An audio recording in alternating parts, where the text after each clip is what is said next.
Cool Eagle back here, another video. Just want to come talk to you guys. Well, do you have a lot to talk about on this beautiful Friday, man? Actually, it just rained back a couple hours ago, so it's not as beautiful as it normally is. It's actually kind of hot this week, man. Not gonna lie. So them Texas summers are approaching hard and fast. Man, but I'm just so excited because the new Eagle schedule has dropped, man. And looking at it, there's a lot to take away from it.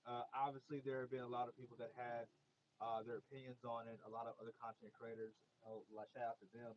Um, but I think this is a golden opportunity for the Eagles this season to be like the first back-to-back champions with the top 10 hardest schedule.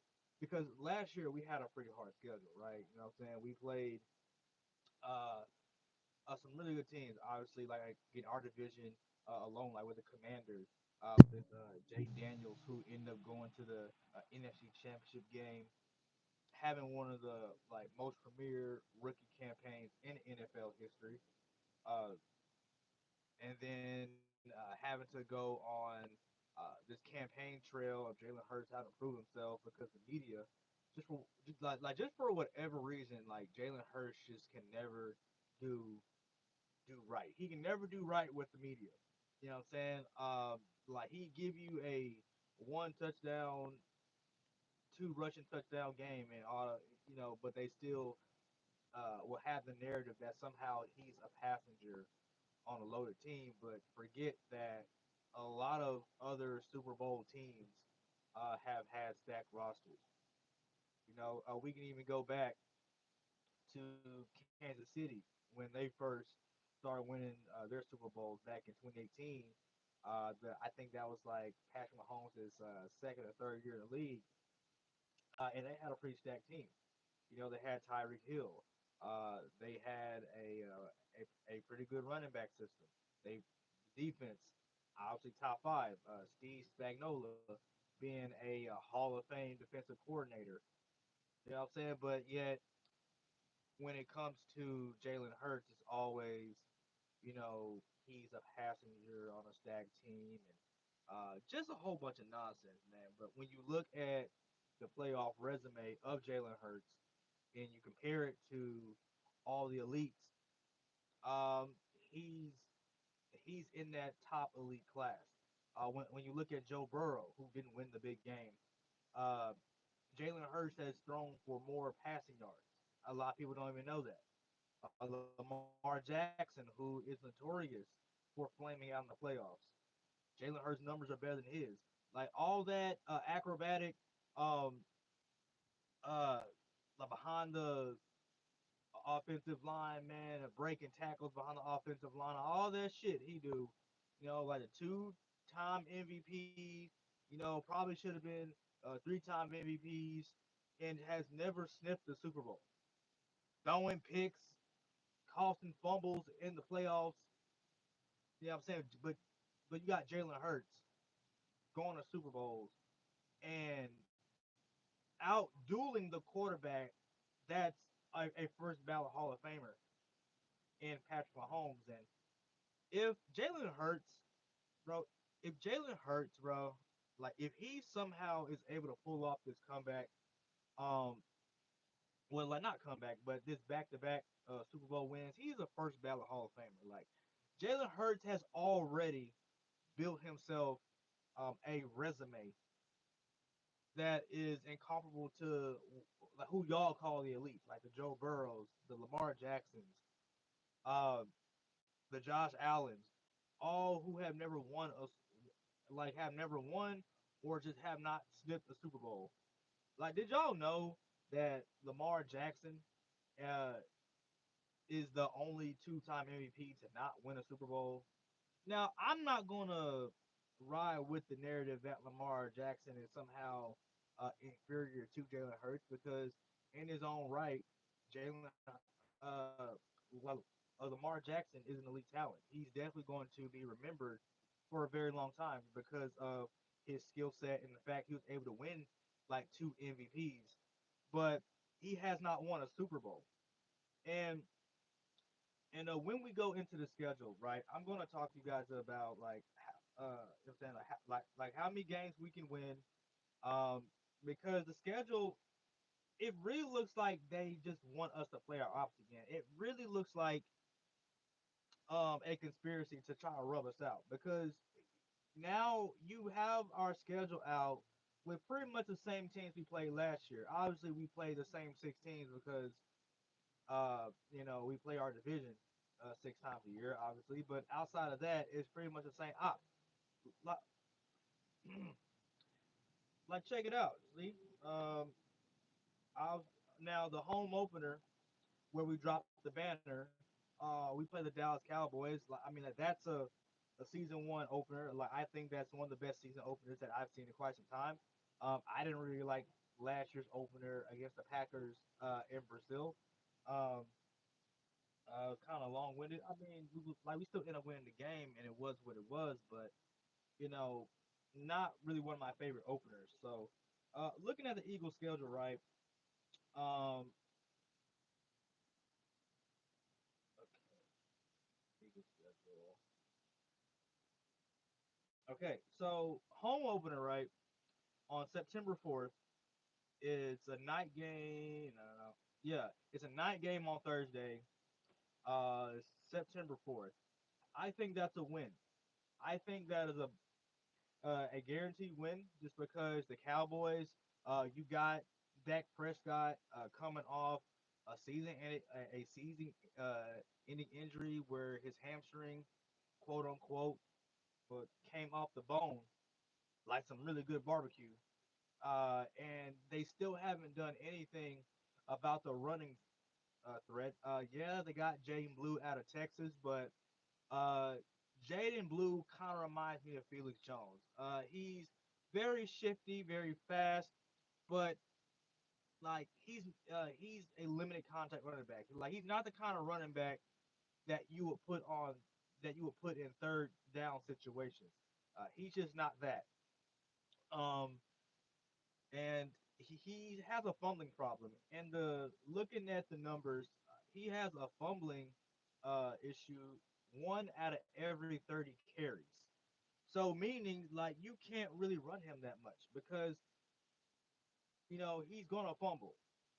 Like and that's not something that's conducive to having a good running game. And then you have a young and then you drafted a offensive lineman, but um, he's really undersized.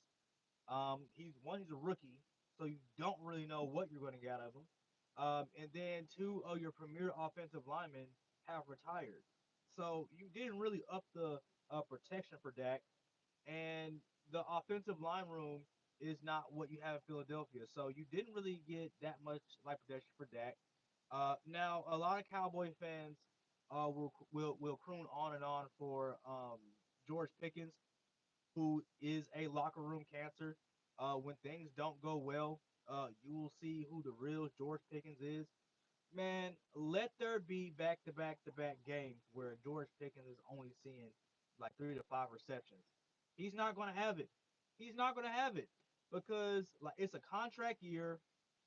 Um, and obviously during contract years, you want to have premier numbers to show why you're deserving like of a max contract. And from looking at the Dallas Cowboys history, I've never ever known them to give uh, two-star receivers max contracts.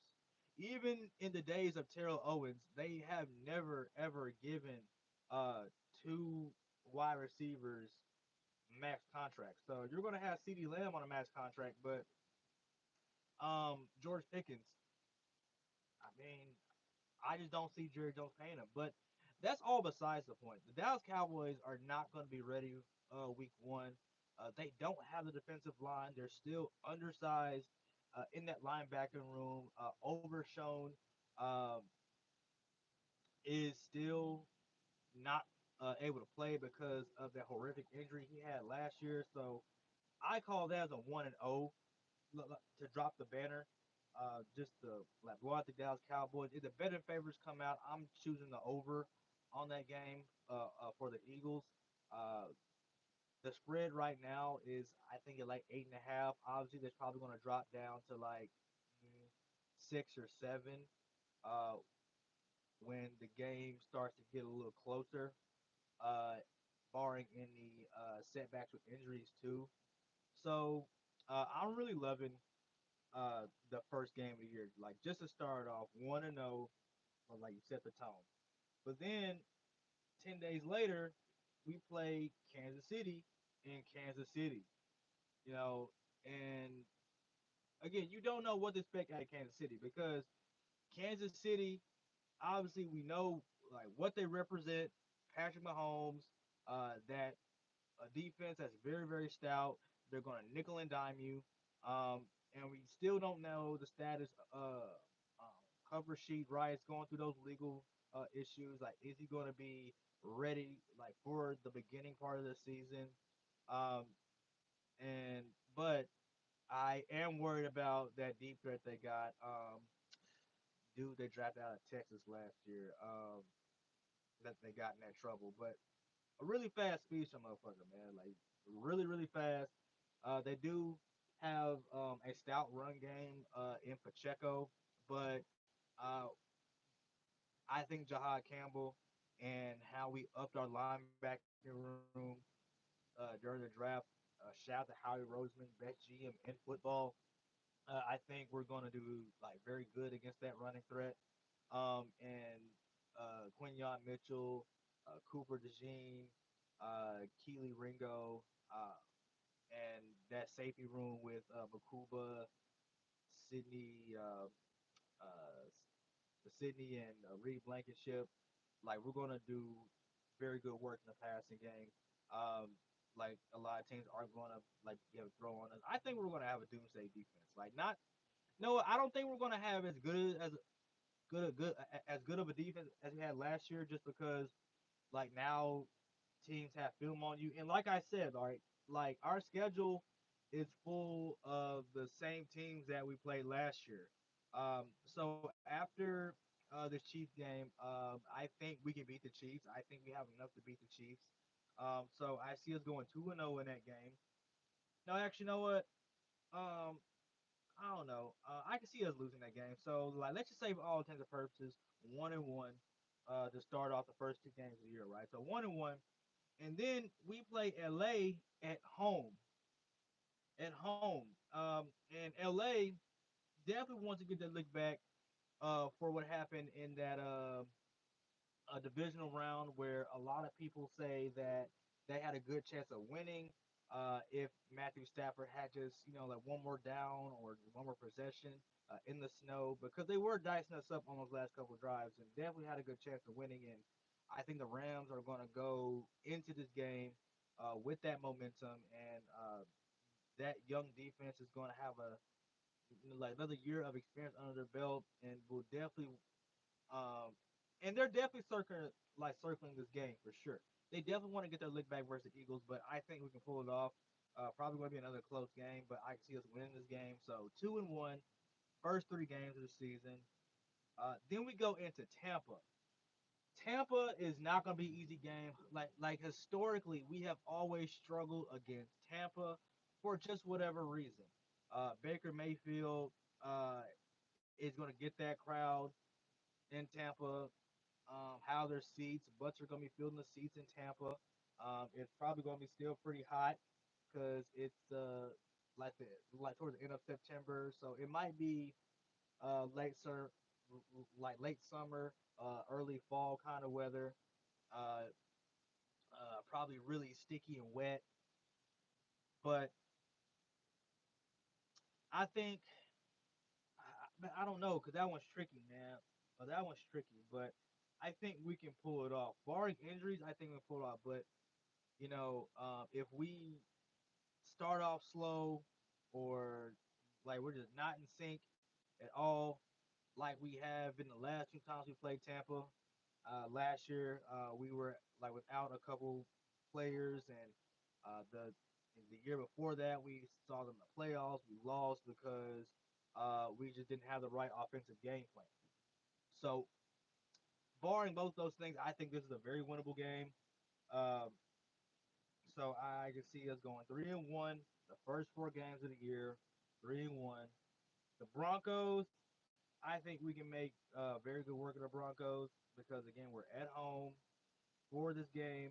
Um, so that's a good what's that? 3-1, 4-1 first 5 games of the year. The Eagles and the Giants. We play the Giants on the road.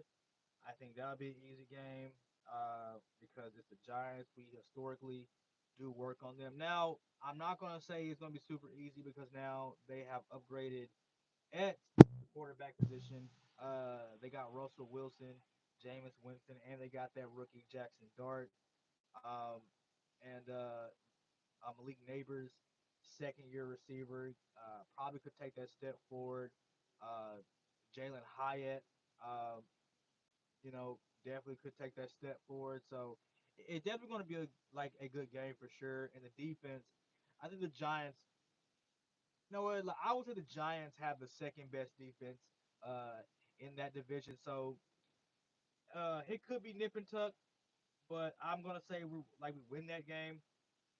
Um, so what? That's 5-1, 4-1, 5-1 the first 6 games.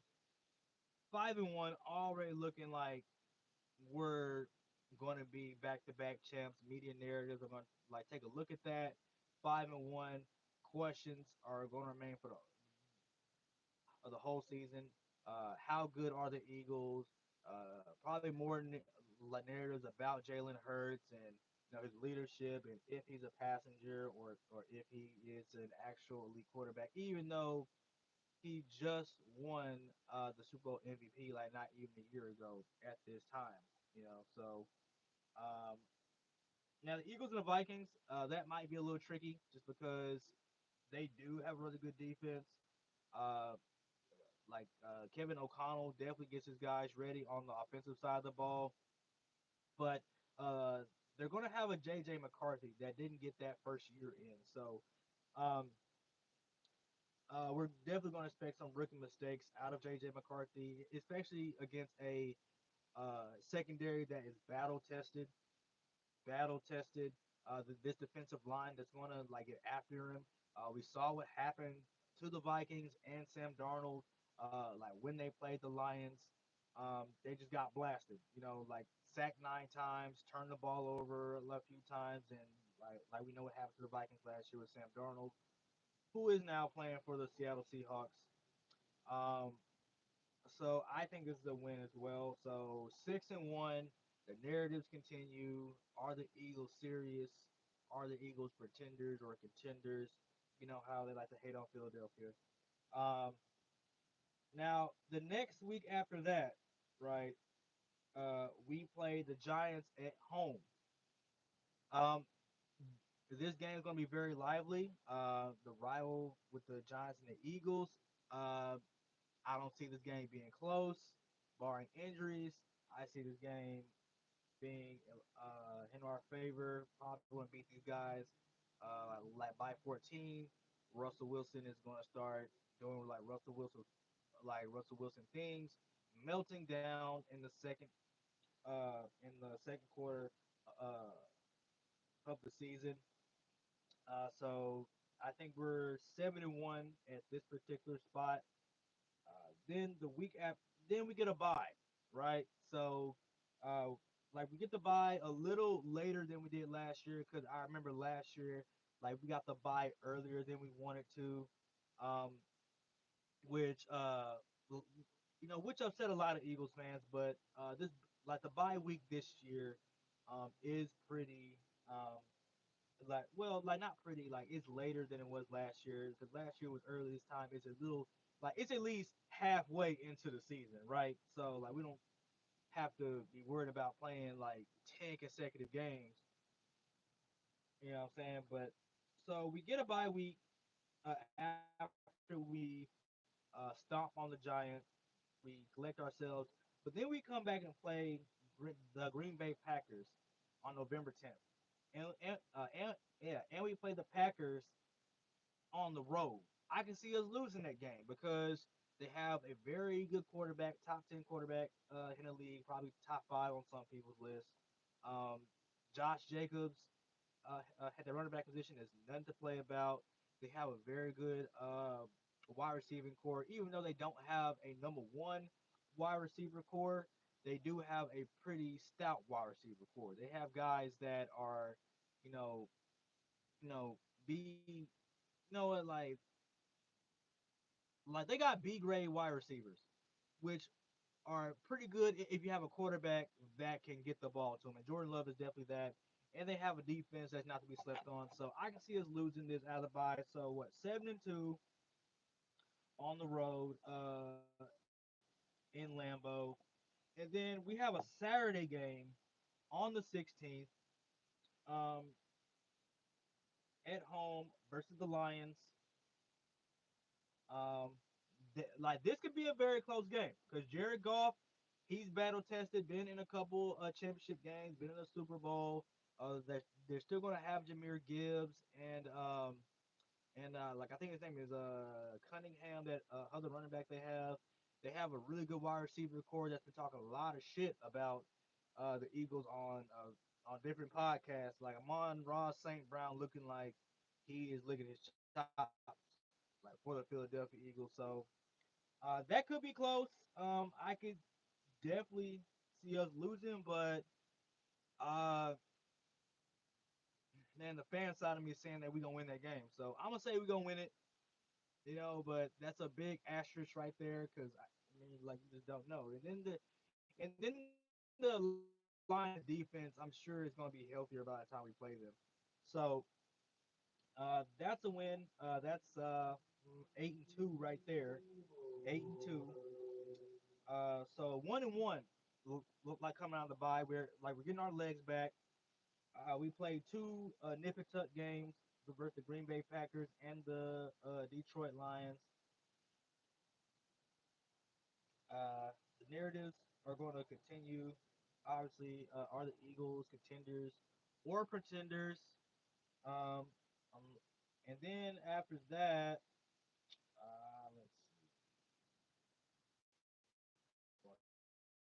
let's see. What are we doing? Oh, yeah, my phone acting up. Oh shit. Okay. Okay. Yeah. So after that, we come to Arlington and we played the Dallas Cowboys. Now that is going to be a game, depending on the health of Dak and how good the Cowboys are doing at that particular time. That game is going to draw a lot of media coverage, like just because like they're the Dallas Cowboys, um, and that could be a nip and tuck game, like just because we always play them close, like when it's at AT&T and their roster is healthy, but I can see us I don't know, like, I can see us winning this game. It's like it's probably gonna be really close.